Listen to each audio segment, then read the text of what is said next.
Coach Corey Wayne, and this is my video coaching newsletter. And the topic of this newsletter is going to be make your intentions clear. Well, I've got an email here from a viewer who kind of started out a little shaky about the way he went to ask this girl out. Kind of took the indirect. He wasn't really up front. But where it really leads to is he kind of got himself involved with a girl that's in a messy situation. And the idea is that you want to find a good woman. If you want to have a long-term relationship or somebody to get married to, you want someone who's honest, somebody who's not weak and is going to be in a relationship with somebody that they're not crazy about and they'll screw around or cheat on them. Because when you get involved with a girl who's with another guy or married to another guy and you think you're going to be different, if you're able to pull her away from that guy, the bottom line is how she treats her present boyfriend or husband is exactly how she's going to treat you when things aren't going well in your relationship. And when you have a woman in your life that you don't trust, it just makes things really difficult. And the idea is you want things to be easy and effortless, because life is hard enough without being with somebody who has no integrity. So before we get into it, I got a quick quote I'd like to share with you. And it says, when it comes to marriage, the sad truth is that the divorce rate is now over 65%. Fewer and fewer people are staying in unhappy marriages. Many people are also waiting until their 30s or 40s to get married and have children.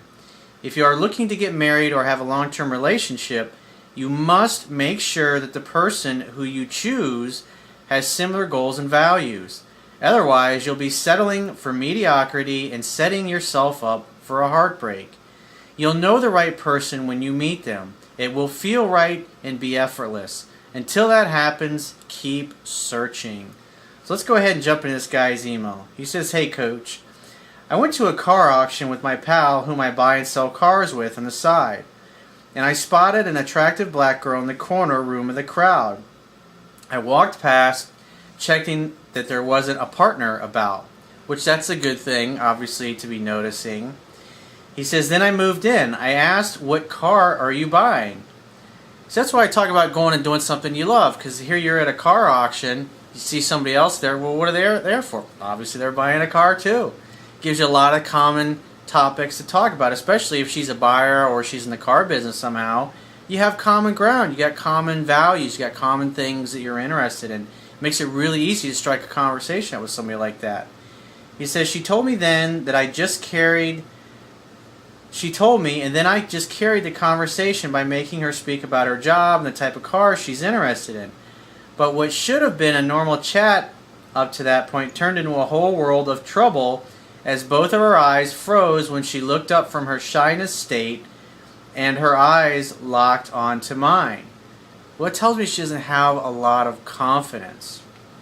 That's not a good sign, and you'll see why in a minute. He says the whole room became silent and seemed as though it was just us amongst the large, busy, boisterous crowd.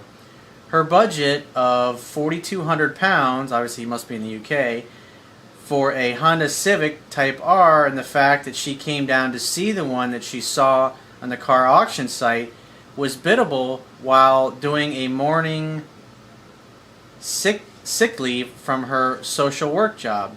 It did not matter. We stood in the corner for about an hour talking, and only got broken in from my pal saying he's bought a car. I looked right at him as if to say, "Go, you will not be introduced."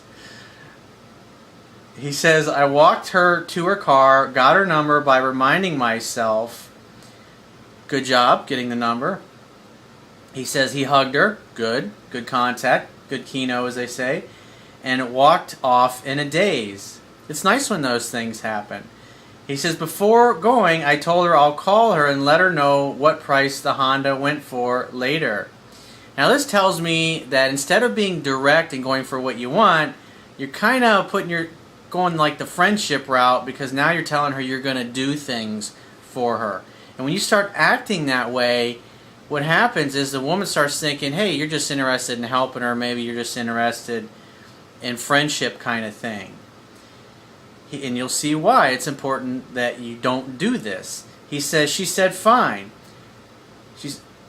I saw my business partner and he looked at me and said, "Is she wifey material?" And he says, "Maybe." That was his response to him. Way too early to tell that dude. See, that's the thing. It's like guy sees a girl, he has a connection. This is the woman I'm going to marry. Just like I talk about my book. He says, I called. It's way too early to make those kinds of decisions. You talk to this girl for, what, an hour maybe? It's like, come on, dude. He says, I called later, and her voice was absolutely amazing when we spoke for a while, and then she said she had to go because she has to be on Skype. You know, here he's just totally getting mesmerized. He's projecting all of his feelings and his attraction on this girl, and now he's completely losing his ability to be objective in this situation because he's just letting his emotions run away with him. Because it's obviously probably the first time he's had this kind of situation happen after having read my book and coming across my work. He says, I said, okay, I'll keep you informed about the car you want. The next day, which was a Thursday, I called suggesting that it would be a good idea if we go to a car supermarket on Saturday, and she said yes. Now you're acting like a manservant, or kind of like her gay male girlfriend. Again, you're not being direct and really going for what you want. He says, the night before, as we were speaking, she said she's bringing a friend. A cockblocker, in essence. He says, I went silent, and I sensed her ears pressing against the phone. Then I said, okay, while feeling insulted. Well, you should pay attention to that. There's a reason, which we'll get to in a minute, why she's bringing a friend. He says, I thought also, would Coach Corey see it as being needy if I try to persuade her not to bring her friend, or being a doormat if I do? Well, you really can't do it in that particular situation, but it tells me your sensory cue is not developed enough, and you really haven't been down this road enough times to know and to be able to control your emotions and be objective. He said, I texted my friend, and he said, if you don't go, she will see you as only wanting her for sex. Plus, you already told her you were going to go. So he says, against my judgment, I went. Because when you tell a woman you're going to do something, you need to do it. You need to keep your word. He says, I was accidentally late and cursed myself as I drove home because I made preparation. 20 minutes was too long for any alpha female to wait. Now you're putting her on a pedestal, dude. He says, then my phone rang and she told me that her and her friend were in the mall and where would I like to meet. I told her at the front entrance. Then I sharply turned my car across the lanes. I looked up to the heavens while leaving a long tire skid mark behind me. It's like now you're just like totally gonzo, dude. You're just like totally drunk with your infatuation with this girl. He says, we met. My plan was to befriend her friend. It worked. While being driven to the car supermarket, I asked about her passion and her purpose. Good topics to talk about. He says, departing, I hugged and kissed the cheek of both women and walked towards my car. I kept thinking that why is she bringing her friend if she kept looking at me like she wanted to rip my clothes off. He says, finally I found the car she wanted and she brought her uncle with her. I said, you're close to me so I can attend, or you can show me the car once it's bought. She said she may feel uncomfortable, and I said, you're a grown woman, be nice. She later agreed. The uncle loved me. While she and I were in the car, we stared at each other this time, and I never broke eye contact, and neither did she. Well, she obviously is physically into you. He says, I held her hand and then looked at her lips and then her eyes, and then I repeated this movement, then slowly moved towards her. Good job. Textbook, by the way. And then she says, don't do it. Then I saw that her uncle was approaching, and I laughed and acted innocent. Once the car was paid for and they both followed me to get fuel, I went to kiss her on the cheek and she gave me her lips. See, it's like what tells me you're a little too afraid to go for what you really want. That's why you started this whole kind of friendship approach in the beginning. He says, damn, I thought, missed opportunity. Then she drove off following her uncle. Later that night, see, now we're going to get into the why of why I've been mentioning why you don't do this. And also why she really didn't want to kiss you to begin with. It wasn't so much because of the uncle, He says, later that night, she said, "What do you want from me?" So this tells me that she doesn't know what your real intentions are. Obviously, she can feel there's a connection between the two of you, but she obviously initially thought you were just being a nice guy trying to help her buy a car. Maybe you're going to make a commission on it or something. She says, "Are you just helping me or what?" I said, "What do you think?" And then she said, "Are you in a relationship?" I said, "No." She said, "Well, I am, and I'm married." Ah, that's why you want to remain objective, dude. And that's why you want to make your intentions clear from the get-go. So you don't get all, like, because now you're, like, totally infatuated. You've gone, obviously, a week of being involved with this girl, texting, talking, meeting up with her, helping her buy a car and everything. And now your ability to be objective is just, it's completely gone because you're infatuated at this point. He says, "My heart dropped, but I carried on speaking, saying we can be friends." Come on, man. He says, "On that basis, I drove to meet her 2 days later." You're not being authentic here, dude. He says, "Once again, we got lost into each other's eyes again. We sat in her car and just looked like, and she just looked like my girl." She's married, dude? Hello? "Perfect in every way. Everything. So I leaned forward and kissed her and sat back, and I asked what was on her mind, and she started saying, 'We can't see each other anymore.'" Because now that she's told you, remember, sex has to be the guy's fault. Now she's telling you she's married. Now she says we shouldn't see each other anymore. So if you end up sleeping with her, it's all your fucking fault, you bastard. Remember, women don't want responsibility for any of this stuff. He said, "But she's also not resisting you." So what does this tell you about her level of integrity and being loyal when she's married? Doesn't mean jack shit to her. That's not good wifey material, bro. He says, "I said it's not wrong for friends to be attracted. It's life." She became girly. Because you just basically took responsibility for the whole thing now. So he said, "Before going home, I kissed her 3 times. 3 days later, I went to see her, which was yesterday. We sat on the sofa as she talked. I noticed wedding pictures of her and her husband around the sitting room. Now, thinking if only he knew." Yeah. So if you're ever in that position, there'll be some other dude thinking the same fucking thing. It's karma, bro. You reap what you sow. He said, "She mentioned that he lives in the States. So it's a long-distance relationship. She's obviously kind of lonely. She probably got married to some guy she wasn't really crazy about because low self-esteem, she's weak." Remember the quote that I read you in the beginning? He says, "Then for the next 10 minutes... I want you to have an uncomplicated situation. This is a complicated situation here." He says, "Then for the next 10 minutes, she kept talking about herself and her job. Then I leaned forward and kissed her. It was very passionate. While looking at her, I stuck my fingers inside of her. She screamed, then started moaning." Obviously, she was enjoying herself. Enjoying the cunnilingus. He says, "I lifted her up and carried her into her bedroom. And I fucked the hell out of her. It's all your fault that it happened, and she doesn't have to take any responsibility for that shit. I want you to understand that. She screamed my name, and although she looked and acted like an alpha princess with good spoken English, she acted like a complete whore in bed.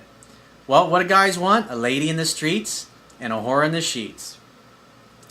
She's now told me that she's always found me irresistible since we met, and she could not stop thinking about me. And kept questioning herself." Remember, how many times you've heard me say that feminine energy is unsure of itself, but masculine energy goes for what it wants. "She is now calling me, texting me, sending good morning messages, texting throughout the day, and texting, 'I'll make you dinner if you want.' She's totally submissive to you. She's totally into you, dude." He says, "Texting how great our evening was, and I must call her once I arrive from work and home. I've said you've married the wrong guy," which was she only got married 2 months ago. God damn, dude. Marriage doesn't mean anything to her. This is a great sex playmate. This is a great girl to have a friends with benefits kind of relationship. Or, I mean, it's not a good relationship or marriage material, dude. This is the type of girl to have a great time with until you find a woman who's what you really want. I mean, how would you feel about some guy doing this to your girl? I think, imagine this, you marry her and you go out of town for a few weeks. She gets bored, some guy connects with her. This is her nature, this is the way she is. He says, and she said she's falling in love with me. She began crying on the phone as she said this to me. Coach, this girl is everything I want. You don't know that, dude. You're projecting your fantasy onto her at this point. She's everything, because you want to have an exclusive relationship. You need to be with somebody who actually believes in loyalty, and this chick doesn't. A woman who has a strong internal constitution would say, look, I really want you and you're really amazing, but hey, I'm married, I'm sorry. Plus, she would have never married a guy she wasn't crazy about in the first place.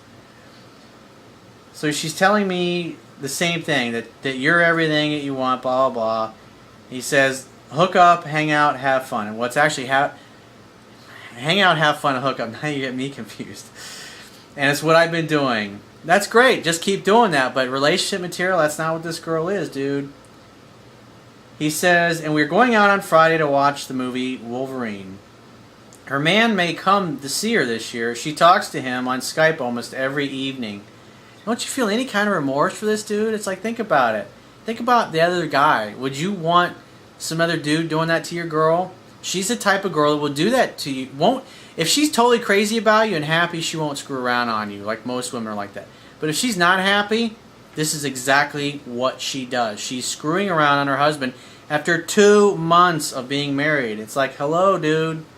Wake the fuck up. He says, I'm also spending the weekend with her next week. We're both falling for each other in a big way. The connection is so bloody strong, and we have a great deal in common. He says, I did write a letter of what I wanted in a woman to the universe, and this isn't a crush or an act of her loneliness. This is very real. I'm sure it is. He says, what advice would you give? Should I make her leave her husband? Why can't things be simple? Because you didn't pay attention in the beginning, and you were devious about what you really wanted with this girl. You were devious about your true intentions. So you were devious, and she's obviously a devious woman because she's screwing around and she's cheating on her husband, who she's only been married to for 2 months, dude. 2 months. Think about that for a second. So my advice to you, have a great time with this girl. Hook up, have fun, have great sex. She's a great sex playmate. She's a great chick to hook up with, but she ain't good exclusive or have an open relationship with her. She's not the type of woman that is going to be loyal. I'm sorry, but it's the way it is. How do I know? She's been married for 2 months. Did I say that already? It's like, come on, man. So if you'd like to get my help personally, the quickest way to get my help is to go to my website, click the products tab at the top of your screen, and follow the instructions for booking a paid phone or Skype coaching session with me. And for those of you that have been asking, my book is the second edition of my book is now available on Kindle. The paperback one is still going to be 90 to 120 days before it's actually available. But if you already have purchased a Kindle book, I believe you should just go in and log into it, and the new edition will automatically have updated for you. Or you can read it in the members area of my website by subscribing to the email newsletter. And I will talk to you soon.